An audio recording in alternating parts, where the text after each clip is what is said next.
Assalamualaikum warahmatullahi wabarakatuh. Waalaikumsalam warahmatullahi wabarakatuh. Gimana kabar kalian hari ini? Baik. Kelas 11 PTN 1 hari ini ada yang tidak masuk? Nggak ada ya? Ada. Siapa? Berarti ada sekitar 4 anak. Dispen. Kegiatan PTA itu ya? Oke, kita doakan semoga untuk minggu depan semuanya bisa ikut kembali ke kelas kita hari ini dan bisa beraktivitas seperti semula. Oke, anak-anak, sebelum kegiatan pembelajaran hari ini kita mulai, ya, kita ice breaking dulu, ya. Ice breakingnya mungkin sama seperti yang sudah Pak Anton sampaikan ke kalian kemarin, ya. Dan ingin tahu kalian apakah hari ini masih tetap fokus atau tidak. Coba sekarang tangannya diangkat ke atas semua. Kemudian ikuti apa yang saya ucapkan. Pegang dahi. Pegang dahi. Oke. Kemudian pegang telinga.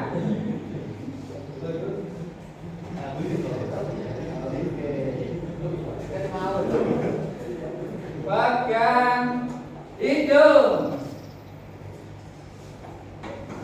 Oke, terima kasih. Oke, nanti tepuk tangan untuk kita semuanya.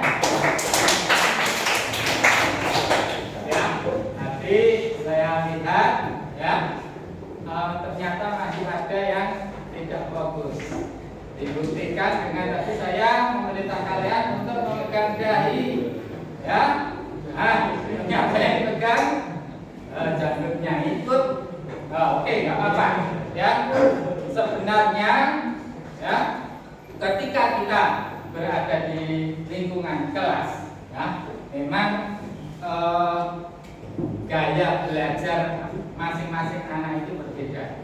Ada yang audio itu senangnya adalah mendengarkan.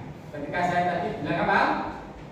Tolong pegang dahi, ya, saya pegang gini, tetap karena dia fokusnya ke suara, tetap suaranya Pak Anton tadi belum pegang dahi kan, dan seterusnya, tidak masalah, ya. Oke. Ya, untuk kegiatan kita hari ini, ya, Pak Anton akan menyampaikan materi kita terhadap teknik pengelasan, ya. Ini bisa kamu lihat di sini. Untuk tujuan pembelajaran kita yang pertama adalah ini. Peserta didik mampu membaca dan menginterpretasi kode elektroda. Ya. Yang kedua, peserta didik dapat memilih elektroda sesuai dengan jenis pekerjaan kelas berdasarkan kode elektrodanya. Kemudian yang ketiga adalah peserta didik dapat menjelaskan pengaruh komposisi kimia elektroda terhadap sifat kelasan. Bagaimana nanti hasilnya. Oleh karena itu, ini Pak Anton kemarin sudah mengamati, ya, dari rapot kalian, ya, ada yang nilai matematikanya sekian, ya. Kemudian Pak Anton juga bertanya minat kalian itu kira-kira yang kalian sukai apa di teknik. Ada juga yang senang olahraga, ada juga yang senang di seni, ya, seni suara, seni musik, ya.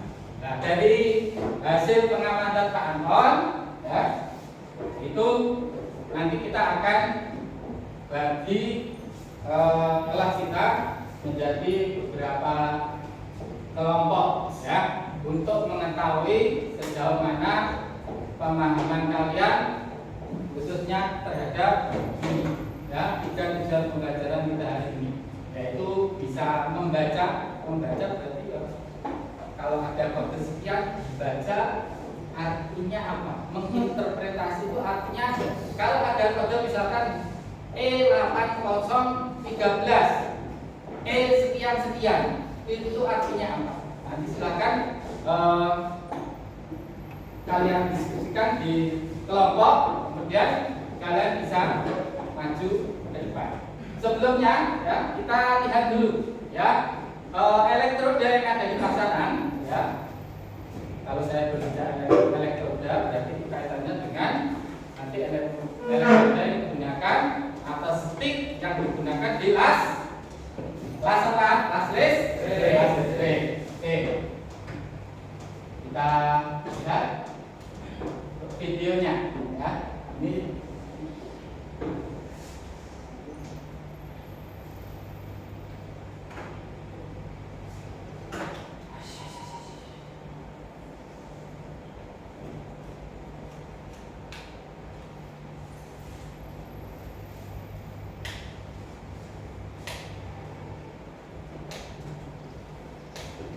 suaranya melalui ini ya keluar. Nanti yang terpenting adalah kita bisa lihat di sini, teman. Ini ada 2 jenis elektroda. Kamu perhatikan, ya. Ini ada yang warnanya agak putih, kemudian gelap, kemudian yang paling bawah adalah abu-abu. Yang ada di pasaran, ya. Ada yang mereknya, mungkin di rumah sudah terbiasa las apa kira-kira yang sering kamu beli merek apa? RD. Kemudian ada apa lagi? Gak pernah beli, jarang memperhatikan Pak. Yang penting saya gunakan pakai. Masing-masing kode nanti ada penggunaan atau pemakaiannya tersendiri ya. Jadi tidak bisa kita mengeneralisasi ya. Artinya wis pokoknya setiap kelas ini dengan kelas kena kabeh. Tidak ya, masing-masing mempunyai kegunaan dan fungsi sendiri-sendiri. Oke, ini sekilas untuk apa jenis stick las atau elektroda las yang digunakan di proses pengelasan. Ya, nanti kamu akan menemui ya, misalkan kode 8013. Oh, 80 itu artinya kekuatan tariknya. Kemudian 1 itu artinya posisi pengelasan dan seterusnya. Ya, silakan nanti dibahas di dalam kelompok. Ya, sebagai pengantar ini mungkin di antara kalian ada yang bertanya, silakan. Kalau ada yang ditanyakan?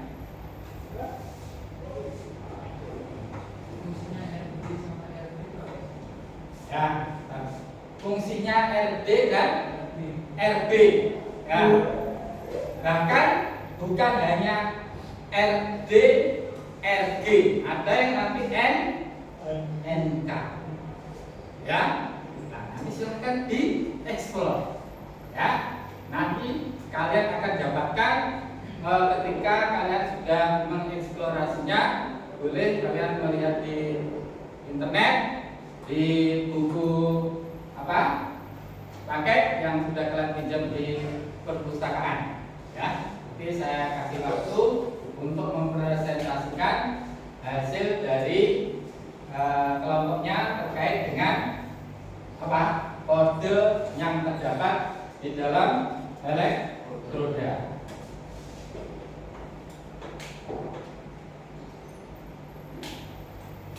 Ya, ini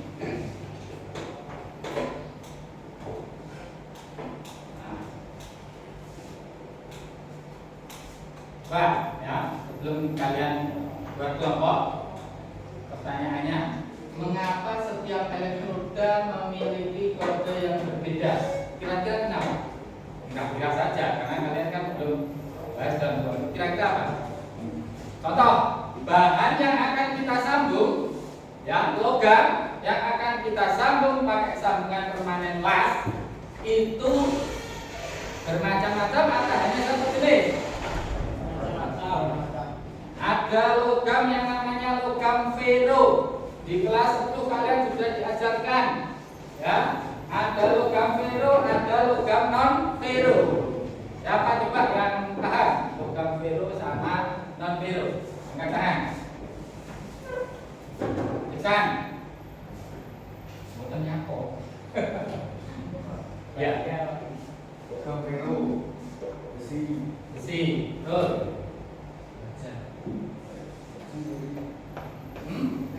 Siapa yang ngajar kelas 10 kemarin? Pak. Oh, berini. Ya. non fero, Aluminium. Apa? Karbon.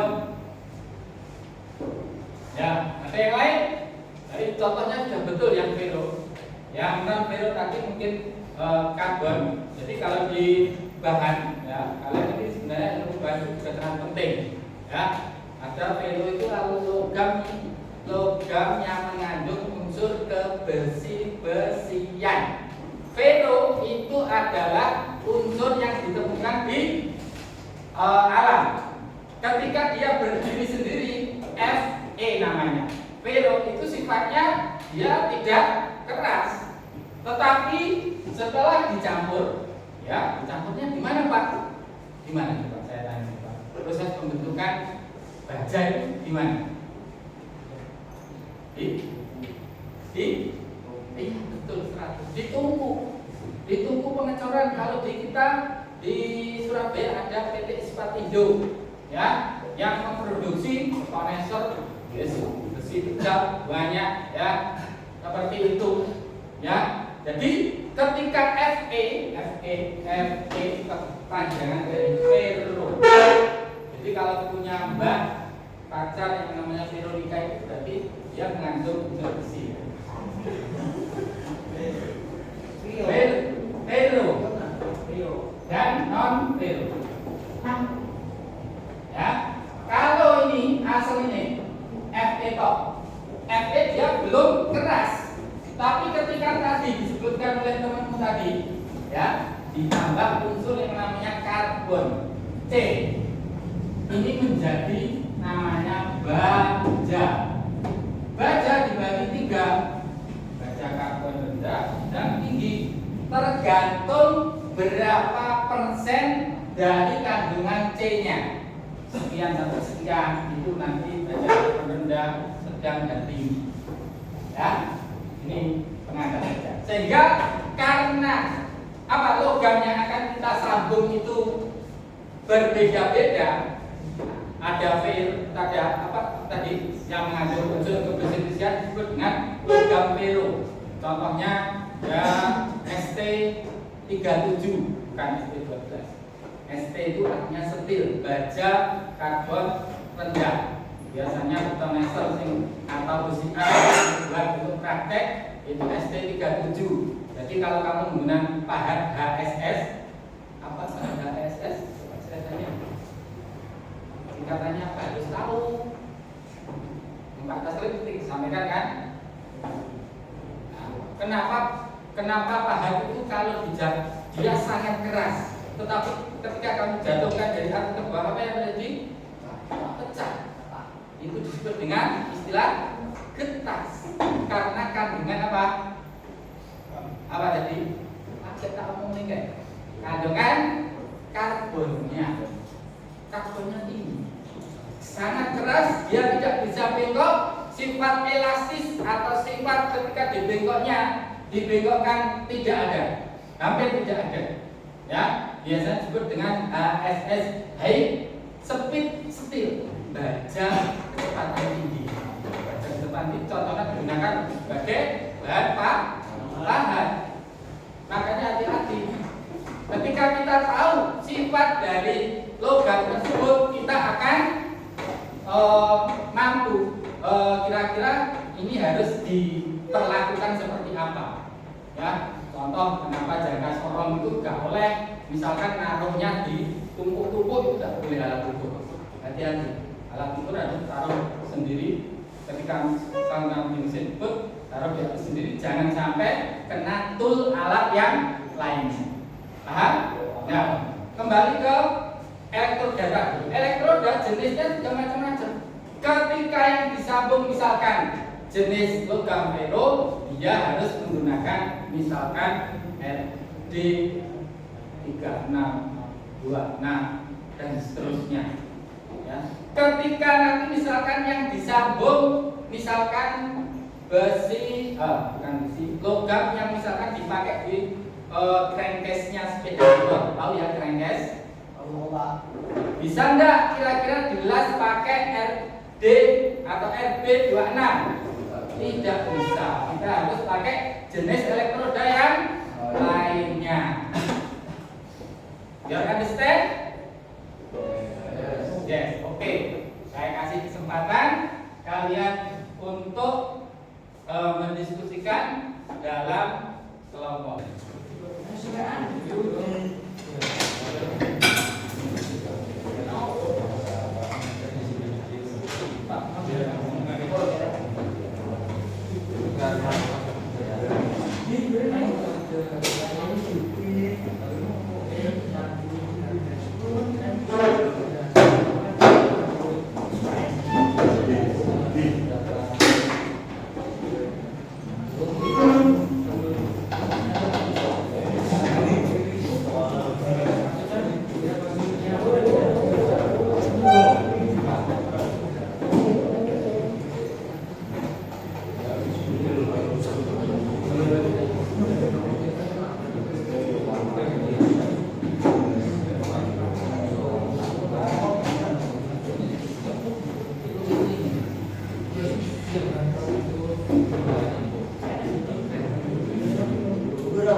Assalamualaikum warahmatullahi wabarakatuh.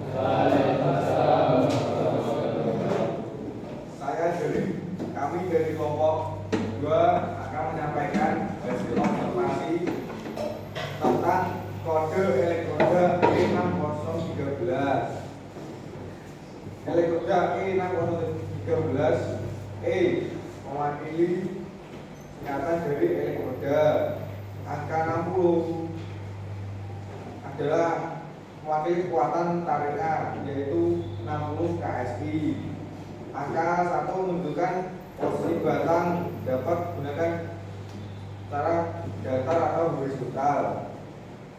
Dan angka 3 menunjukkan flux dari elektroda tersebut. Demikian penjelasan saya tentang kode elektroda E6013. Apakah ada pertanyaan? Nah, ada? Nah, itu kan posisinya seharusnya horizontal atau berat itu berapa atau semua posisi? Assalamualaikum warahmatullahi wabarakatuh. Kami dari kelompok 3 ingin menyampaikan diskusi dari kelompok 3 tentang kode elektroda. Tempat kode elektroda tempatnya berada di sisi atas elektroda, yaitu di sini. Nah, yang kami sampaikan yaitu kode elektroda E8018. Kode E yaitu elektroda, kode 80 yaitu kode PSI maupun PSI. 80 PSI atau 80.000 TSI atau PSI. Dan kode 131 yaitu tentang cara pengelasan atau tentang kode 1 yaitu pengelasan posisi semua atau horizontal, vertikal maupun datar flat. Dan 3 itu kode 3 yaitu flux atau jenis fluxnya. Jenis flux yaitu yang melapisi elektroda. sekian dari kami. Atau kurang lebihnya mohon maaf. Ada yang mau menyimpulkan tentang elektroda? Silakan. Ada yang bertanya enggak? Sudah paham semua? Ya. Oke, kita beri close kelompok 3.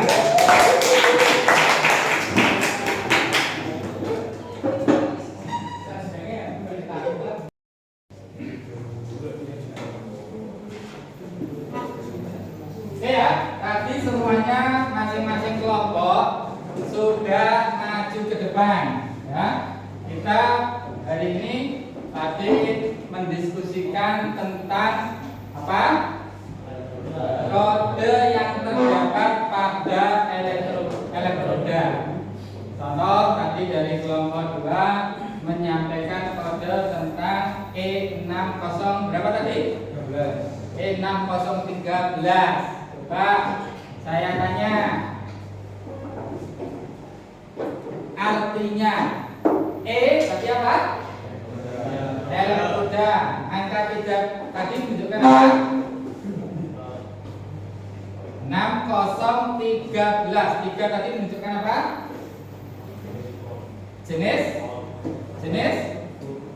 Jenis fluk. Oke, kemudian angka 1 tadi menunjukkan apa? Posisi pengelasan. Angka 1 menunjukkan posisi pengelasan yang seperti apa, Mas Denny? Tadi minimal ada kesupen Pak. Coba Mas. Kesupen juga. Oke, Raul. Yaitu kelompoknya semua posisi atau vertikal, horizontal, dan atas. Jadi posisi di pengelasan itu posisinya ada flat. Flat itu artinya mendatar. Kalau vertikal artinya tegak lurus, membentuk sudut 90 derajat. Jadi yang dimaksud dengan posisi flat atau posisi horizontal itu adalah bahan yang akan kita sambung.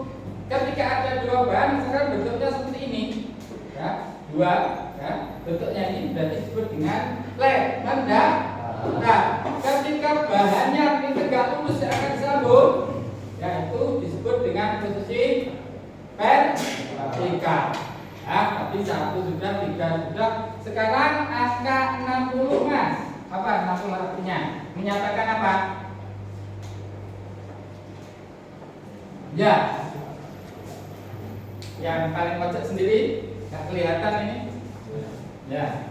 Apa 60 gaya tarik gaya tarik TSI. apa? Yang keras.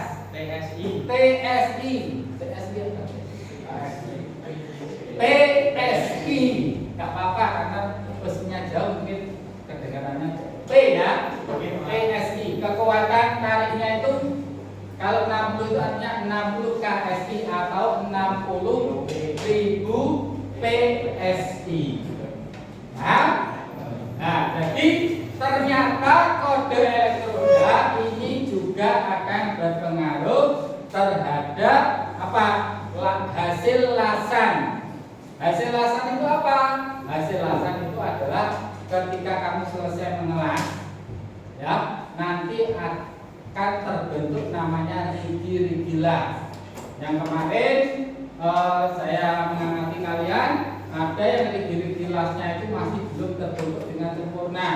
Nanti di pertemuan berikutnya kita akan bahas, ya, ketika kalian memilih elektroda ini salah, apa yang akan terjadi? Bisa terjadi yang namanya cacat las. Contohnya elektroda dengan kode yang biasa dipakai untuk menyambung bahan yang bahan paduan. Contohnya adalah saya tadi sebutkan apa? Crankcase. Crankcase itu jenis elektroda yang digunakan tidak sama dengan jenis bahan yang terbuat dari logam. Oke, itu ya untuk kegiatan kita hari ini. Saya tadi sudah ngecek ya keaktifan kalian ketika dalam diskusi kelompok. Saya harapkan untuk pertemuan berikutnya kita akan bahas cacat kelas.